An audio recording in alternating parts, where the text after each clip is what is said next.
Today, I'm gonna be making kale chips, but a little differently than usual. I'm gonna be using ghee. I love using it in kale chips because it gives like a buttered popcorn flavor almost.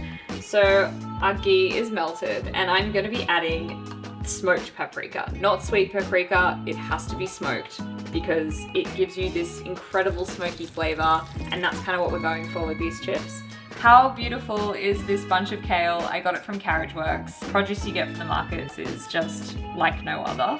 Essentially what we're going to be doing with our kale chips is tearing it up into bite-sized chunks. So now we're going to pour some of this beautiful smoky ghee over our kale chips. I'm going to be adding nutritional yeast for a bit of cheesiness. And then we're using this smoked salt. Yum! So easy, so delicious, the perfect little snack to have. Let's try one. So crunchy.